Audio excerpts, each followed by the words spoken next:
आका करीम सल्लल्लाहु अलैहि वसल्लम का नूर हजरत आदम की पेशानी में जब रखा गया तो हजरात हमारी निगाहें तो ये देखती हैं, जमाने वालों की निगाहें तो ये देखती हैं कि फरिश्तों से सजदा हजरत आदम को कराया गया था, मगर उलमा फरमाते हैं कि ये आदम को सजदा नहीं था बल्कि आदम की पेशानी में जो नूर मुहम्मदी चमक रहा था। हजरत आदम तो किबले के दर्जे में थे मगर ये नूर मुहम्मदी को सजदा कराया गया था। अब हजरत आदम जमीन पर तशरीफ ले आते हैं, अब ये नूर मुहम्मदी हजरत शीश अलैहिस्सलाम की पेशानी में आता है।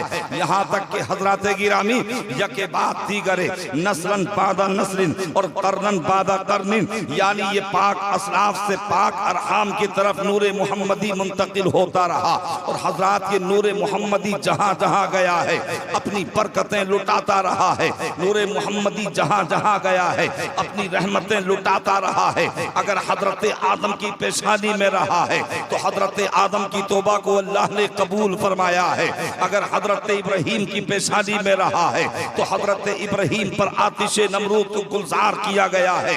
अगर यही नूर मुहम्मदी हजरत इस्माईल अलैहिस्सलाम की पेशानी में रहा है तो उनकी या जनी छुरी के नीचे जब उन्हें रखा गया, उनके गले पर छुरी रखी गई तो उन्हें निकाल करके दुम्बे को ज़िबा करा करके उन्हें बचा लिया गया है।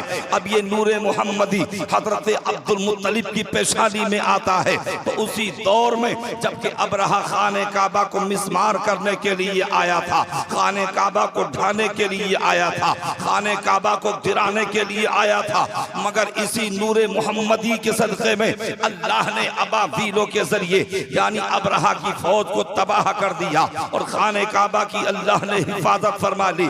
फिर ये नूर मुहम्मदी हजरत अब्दुल्लाह की पेशानी में आया है।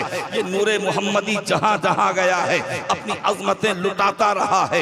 ये नूरे मुहम्मदी जहाँ जहाँ रहा है अपनी बरकतें लुटाता रहा है। जब नूरे मुहम्मदी हजरत अब्दुल्लाह की पेशानी में चला जाता है और जब आपकी पेशानी में नूरे मुहम्मदी चमकने लगा तो पूरी दुनिया में ये बात मुश्तहर हो जाती है, पूरी दुनिया में ये बात फैल जाती है, पूरी दुनिया में ये पता चल जाता है कि नबी आखिरुज़्ज़मा का नूर अपने वालिद हजरत अब्दुल्लाह की पेशानी में आ चुका है। तो अब इंजील के आलिमों ने कहा था, अब यहूदियों के आलिमों ने कहा था, नसरानियों के आलिमों ने कहा था, ईसाइयों के आलिमों ने कहा था, ए ईसाइयों सुन लो और ए यहूदियों सुन लो, नूर मुहम्मदी अपने बाप की पेशानी में आ चुका है। अगर मोहम्मद इमामुल अंबिया बनके नबी आखिरुज़्ज़मा बनके दुनिया में तशरीफ ले आए तो तुम्हारे मजहब यहूदियत का क्या होगा, तुम्हारे मजहब नसरानियत का क्या होगा, तुम्हारे मजहब ईसाइयत का क्या होगा। लिहाजा मोहम्मद के दुनिया में आने से पहले अब्दुल्लाह को कत्ल कर दो। अगर तुम अब्दुल्लाह को कत्ल कर दोगे तो मोहम्मद दुनिया में नहीं आएंगे, तुम्हारा मजहब नसरानियत भी फैलता रहेगा, तुम्हारा मजहब ईसाइयत भी फैलता रहेगा, तुम्हारा मजहब नसरानियत भी फैलता रहेगा। अब 70 यहूदी जहर में तलवारों को बुझाते हैं और मोहम्मदुर रसूलुल्लाह को यानी दुनिया में न आए और उनके वालिद को कत्ल करने के लिए वहां से निकलते हैं। ये रात में सफर करते हैं और दिन में ये छुप जाते हैं। अब ये सफर करते करते आए हजरत गिरामी, जब ये मक्के की वादी में आए हैं, जब ये शहर मक्का में दाखिल हुए हैं, हजरत अब्दुल्लाह को तलाश किया मगर हजरत अब्दुल्लाह नहीं मिलते हैं। फिर इन्हें खबर मिलती है कि अब्दुल्लाह कभी कभी मक्के की पहाड़ियों में जाते हैं, कभी कभी अब्दुल्लाह मक्के के सहरा में जाते हैं, कभी कभी अब्दुल्लाह मक्के की घाटियों में जाते हैं, शिकार के लिए जाते हैं। अब ये 70 यहूदी मक्के की पहाड़ियों में छुप जाते हैं, मक्के की घाटियों में छुप जाते हैं और वो इस तलाश और तजस्सुस में हैं कि जब अब्दुल्लाह यानी शिकार के लिए आएंगे तो हम मिलकर के अब्दुल्लाह को कत्ल कर देंगे। ना रहेगा बांस, ना बजेगी बांसुरी, ना अब्दुल्लाह रहेंगे, ना इमामुल अंबिया इस दुनिया में आएंगे। अब एक मर्तबा हजरत अब्दुल्लाह शिकार की गरज से उसी वादी में पहुंचते हैं, उसी मक्के की पहाड़ियों के दामन की तरफ जाते हैं। अब यहूदियों ने देखा, देखिए आप तवज्जो से मेरी बात को सुनिए, मैं भी जो है बहुत दूर से आया हूँ, हजरत गिरामी मोहब्बत से बोलिए सुभान अल्लाह।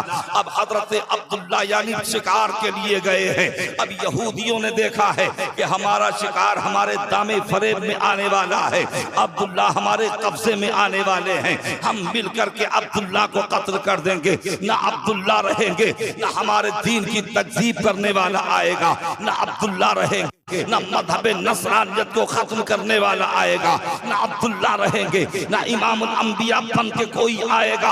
अब ये 70 यहूदी हैं, जब हजरत अब्दुल्ला को देखा तो ये गोल घेरा बनाते हैं और हजरत अब्दुल्ला को गोल घेरे में ले लेते हैं और चाहते हैं कि चारों तरफ से यलकार कर दी जाए और हजरत अब्दुल्ला पर कातिलाना हमला कर दिया जाए।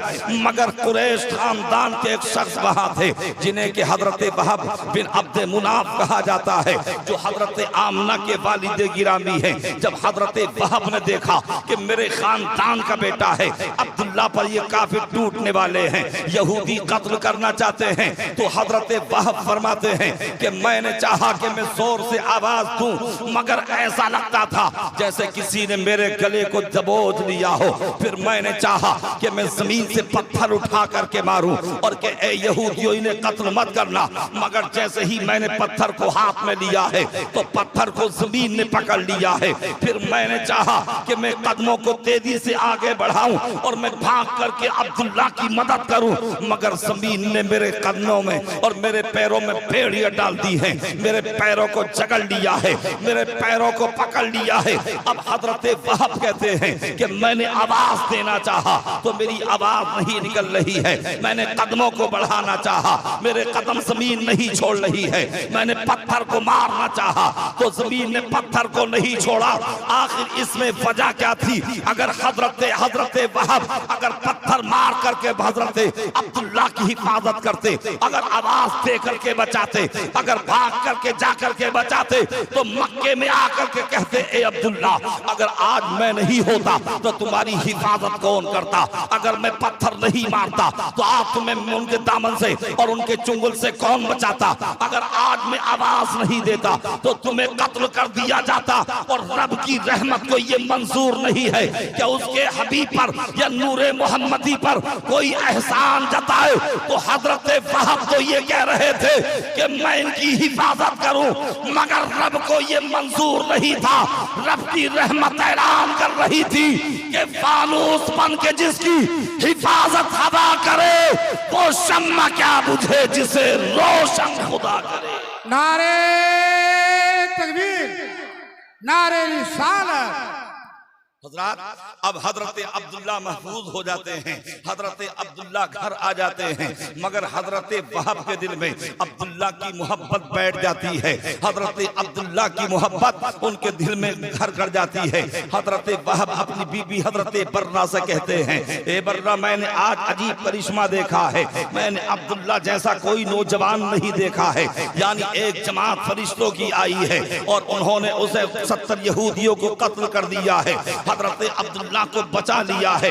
लिहाजा मैं चाहता हूँ अपनी बेटी आमना का निकाह हजरत अब्दुल्ला से कर दिया जाए। ए मेरी बीवी हजरत बर्रा तुम जल्दी से हजरत अब्दुल मुत्तलिब के पास में जाओ। अब हजरत बर्रा हजरत अब्दुल मुत्तलिब के पास में जाती है और जाने के बाद कहती है कि मैं अपनी बेटी आमना का रिश्ता लेकर के आई हूँ, तुम्हारे बेटे अब्दुल्ला का हाथ मांगने के लिए आई हूँ कि तुम अपने बेटे का रिश्ता मेरी बेटी आमना के साथ में कर लीजिए। तो हजरत अब्दुल मुत्तलिब ने क्या जवाब दिया था? आज हम भी अपनी बेटियों के रिश्ते करते हैं, आज हम भी बहनों के लिए रिश्ते तलाश करते हैं, मगर हमें दौलत की जरूरत पड़ती है, मगर हमें डिग्रियों की जरूरत पड़ती है, मगर हमें सरमाए की जरूरत पड़ती है। मगर फहरे हजरत अब्दुल मुत्तलिब ने कहा था ए हजरत बर्रा मुझे ना तो दौलत की जरूरत है, ना मुझे सरमाए की जरूरत है, ना मुझे वजाहत की जरूरत है, मुझे दुनियावी दौलत और सरमाया नहीं चाहिए, बल्कि परवरदिगार ने अब्दुल्ला को आमना के लिए और आमना को अब्दुल्ला के लिए पैदा किया है। मैं ये रिश्ता पसंद करता हूँ और जाओ दोनों की हम शादी कर देंगे। हजरत अब रिश्ता पक्का हो गया, बातों बातों में पक्का हो गया, मगर हम अपने गिरेबान में झांक करके देखें कि हमारा तो रिश्ता जब तक पक्का नहीं होता, जब तक 2-4 लाख में हमारा हाथ ना निकल जाए, जब तक हम 200-400 आदमियों को खाना ना खिला दें, जब तक उन्हें फिराई ना खिला दें, जब तक उन्हें मुर्गा ना खिला दें, जब तक उनके नाज़ो नाम को ना देख लें, उस वक्त तक हमारा रिश्ता जो है पक्का नहीं होता है। मगर हजरात, जो दुनियावी गरज से रिश्ते किए जाते हैं, जो दुनियावी दौलत के लिए रिश्ते किए जाते हैं, उन रिश्तों में दरार पैदा हो जाती है, उसमें बिगाड़ पैदा हो जाता है, इसलिए कि उसमें नफ्स की मोहब्बत शामिल होती है। और जो सुन्नते मुस्तफा का जज्बा लेकर के रिश्ता किया जाता है, दुनिया नहीं देखी जाती, बल्कि नबी की सुन्नतें देखी जाती हैं, बल्कि दीन देखा जाता है। तो अल्लाह दोनों खानदानों में ऐसी मोहब्बत पैदा कर देता है कि दोनों खानदानों के घर मोहब्बत के गहवारे बन जाते हैं। नारे तकबीर, नारे रिसालत, नारे हैदरी जिंदाबाद। अब ये रिश्ता जो है मुकम्मल हो जाता है, हजरत अब्दुल्ला की शादी भी हो जाती है, मगर ये खबर जो है पूरी दुनिया में मुश्तहर हो जाती है, पूरी दुनिया में ये बात फैल जाती है। और काहीनों ने बता दिया था और ज़बूर और इंजील के उलमा ने बता दिया था, उस दौर के राहिबों ने ऐलान कर दिया था कि अब्दुल्ला की पेशानी में नूर मुहम्मदी आ चुका है। अब ये खबर मुल्क ईरान भी पहुंची है, अब ये खबर मुल्क यमन भी पहुंची है, अब ये खबर मुल्क शाम भी पहुंची है। तो मुल्क शाम का बादशाह था, उसकी बेटी थी जिसका नाम मुअर्रिखीन फातिमा लिखते हैं। जब फातिमा ने बेटी ने उसकी शहजादी ने जब नूर मुहम्मदी के ताल्लुक से ये सुना, तो उसके दिल में मोहब्बत बैठ जाती है और नूर मुहम्मदी को देखने के लिए और उसकी जियारत करने के लिए, हजरत अब्दुल्ला से निकाह करने के लिए उसके दिल में एक जज्बा पैदा होता है। वो गुलामों को इकट्ठा करती है, वो अपनी कनीजों को इकट्ठा करती है, वो मालो मता जमा करती है और मुल्क शाम से काफिला लेकर मक्के में आती है। हतीम काबा के पास खैमा जन हो जाती है, खैमा लगा दिया जाता है। अब वो पूछ रही है, लोगों बताओ अब्दुल मुत्तलिब के बेटे अब्दुल्ला कौन से हैं? अब्दुल्ला से मैं मुलाकात करना चाहती हूँ, अब्दुल्ला को मैं देखना चाहती हूँ। तो किसी ने निशान दही करते हुए कहा था, मुल्क शाम की शहजादी, तू अब्दुल्ला को देखना चाहती है तो वो देख हतीम काबा के सामने जो बैठे हैं, जो खाने काबा का तवाफ कर रहे हैं, जो रब की इबादत कर रहे हैं, यही हजरत अब्दुल्ला हैं। अब लड़की ने अब्दुल्ला को बुलाया और बुलाने के बाद में कहा था, ए अब्दुल्ला, जब नूरे मुहम्मदी को देखा है, जब पेशानी अब्दुल्ला को देखा है तो फरेफ्ता हो जाती है और हजरत अब्दुल्ला से सवाल करती है कि आप मुझसे निकाह करेंगे, क्या आप मुझसे शादी करेंगे? तो हजरत अब्दुल्ला ने कहा था, मेरा निकाह तो हो चुका है, मगर निकाह सानी की इब्तिदा मैं इजाजत अपने वालिद से ले लूं, अगर मेरे बाप की मर्जी होगी तो मैं निकाह सानी तुमसे कर लूंगा। हजरात, अब हजरत अब्दुल्ला वहां से फारिग होने के बाद अपने घर को जब पहुंचे हैं और जब रात को अपने घर में पहुंचे हैं, अल्लाह ने उनके दिल में यानी ख्वाहिश मुजामाअत डाली। हजरत आमना से उन्होंने मुजामाअत की और वो नूरे मुहम्मदी जो हजरत अब्दुल्ला की पेशानी में चमक रहा था, अब वो हजरत आमना के सदफ रहम में पहुंच जाता है। फिर हजरत अब्दुल्ला ने अब्दुल मुत्तलिब से कहा था कि मुल्क शाम की शहजादी है, मुझसे निकाह की ख्वाहिशमंद है, अगर आप इजाजत दे दें तो क्या मैं उससे निकाह कर लूं? हजरत अब्दुल मुत्तलिब ने इजाजत दे दी और कहा था, ए मेरे बेटे, जा मैं तुझे इजाजत देता हूं। अब हजरत अब्दुल्ला फिर गए हैं, खाने काबा का तवाफ करने के लिए गए हैं, उस शहजादी से मिलने के लिए गए हैं। लेकिन जब उस शहजादी ने हजरत अब्दुल्ला की पेशानी को देखा तो अपने चेहरे को फेर लेती है, अपने तवज्जो को खत्म कर देती है, अपनी निगाहों को चुरा लेती है और हजरत अब्दुल्ला की तरफ नहीं देखती है। तो हजरत अब्दुल्ला ने कहा था, ए मुल्क शाम की शहजादी फातिमा, कल तो तुम मुझसे शादी करने के लिए कह रही थी, कल तो तू शादी का पैगाम दे रही थी। तो उस शहजादी ने कहा था, अब्दुल्ला मुझे गलत मत समझना, मैं कोई लज्जत नफ्स के लिए या गुनाह करने के लिए पैगाम निकाह नहीं दे रही थी, बल्कि तुम्हारी पेशानी में जो नूरे मोहम्मदी चमक रहा था, मैं तो उसे हासिल करना चाह रही थी। मैंने उलमा से सुना था, मैंने ज़बूर और तुरैत में पढ़ा था कि जो अब्दुल्ला की बीवी बनेगी तो उसी के सदाफे रहम में वो नूरे मोहम्मदी जागा और इमामुल अंबिया उसी के बेटे बनकर आएंगे। तो मैं इस दौलत को हासिल करने के लिए, इमामुल अंबिया का बेट की माँ बनने के लिए मैं तुमसे निकाह की ख्वाहिशमंद थी। हजरात, फिर वो लड़की चली जाती है। अब हजरत अब्दुल्ला की पेशानी से वो नूर हजरत आमना के सदफे रहम में पहुंचा है।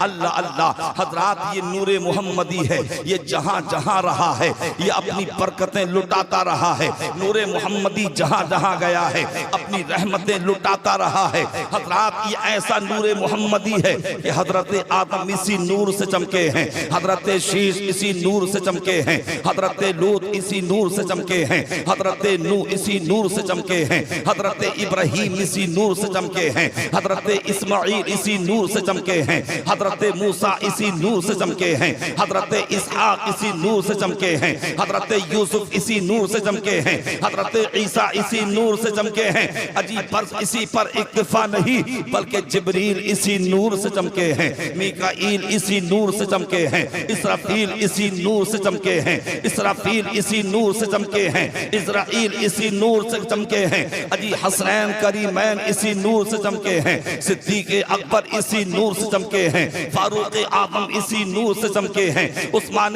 गनी इसी नूर से चमके हैं, अली के मुर्तजा इसी नूर से चमके हैं, इमाम आदम इसी नूर से चमके हैं, गौसे आदम इसी नूर से चमके हैं, गरीब नवाब इसी नूर से चमके हैं, साबिर पाक इसी नूर से चमके हैं, सरकार आला हजरत इसी नूर से चमके हैं, सदरुल्लाह फाजिल इसी नूर से चमके हैं, हाफिज मिल्लत इसी नूर से चमके हैं, मुजाहिद मिल्लत इसी नूर से चमके हैं, सदरुल उलमा इसी नूर से चमके हैं, मखदूम सिमना इसी नूर से चमके हैं, मखदूम मारेरा इसी नूर से चमके हैं, और कलीमी जो खानका है वहाँ के बुजुर्ग भी इसी नूर से चमके हैं, मुफ्ती आदम इसी नूर से चमके हैं, और मेरे पीर ताजुल शरिया इसी नूर से चमके हैं। तो ए लोगों, तुम भी नबी की बारगाह में अपना इस्तिगासा पेश करो और अर्ज करो, या रसूल अल्लाह, एक गौसे आदम को चमकाने वाले आका, एक गरीब नवाज को चमकाने वाले आका, एक सदरुल्लाह फाजिल को चमकाने वाले आका, एक आला हजरत को चमकाने वाले आका, एक मुफ्ती आदम हिंद को चमकाने वाले आका, एक मुजाहिद मिल्लत को चमकाने वाले आका, एक हाफिज मिल्लत को चमकाने वाले आका, एक ताजुल शरिया को चमकाने वाले आका। ज़बाने आला हजरत में बोलो, या रसूल अल्लाह, चमक तुझसे पाते हैं सब पाने वाले, मेरा दिल भी चमका दे चमकाने वाले। नारे तकबीर, नारे रिसालत, नारे हैदरी। किया है ए हवाओं, मैंने तुम्हें पैदा किया है तो अपने हबीब के सदक़े में पैदा किया है, और ए पानी मैंने तुम्हें पैदा किया है तो अपने हबीब के सदक़े में पैदा किया है। अपने हबीब के नूर को पूरी कायनात से पहले पैदा फरमा करके ये बता दिया कि दुनिया की कोई चीज, दुनिया की कोई शय मेरे महबूब पर एहसान ना दिखाए, मेरे महबूब पर किसी का एहसान न रहे, बल्कि पूरी कायनात पर मेरे महबूब का एहसान रहे, और रहमतें तमाम ये कह करके गुजर जाए कि मोहम्मद नबूदे कस नबूदे, नबूदे हर दो आलम रा वजूदे, मोहम्मद न होते तो कुछ भी न होता, वो जो न थे तो कुछ न था, वो जो न हो तो कुछ न हो, जान है वो जहान की, जान है तो जहान। नारे तकबीर, नारे रिसालत। हजरात, तो अल्लाह तबारक व तआला ने जब तक चाहा उसे अपने कुर्बे खास में रखा, यानी अपने पास में रखा, और जब परवरदिगार ने नूरे मोहम्मदी को बेहिजाब करना चाहा, जब बेपर्दा करना चाहा तो अल्लाह ने कुरैन की तख्लीक फरमाई, हजरत आदम को जन्नत में पैदा फरमाया। अब वो नूरे मुहम्मदी हजरत आदम की पेशानी में रख दिया जाता है, और जब नूरे मुहम्मदी हजरत आदम की पेशानी में चमकने लगा तो अल्लाह ने फरमाया उस्जुदू लि आदम,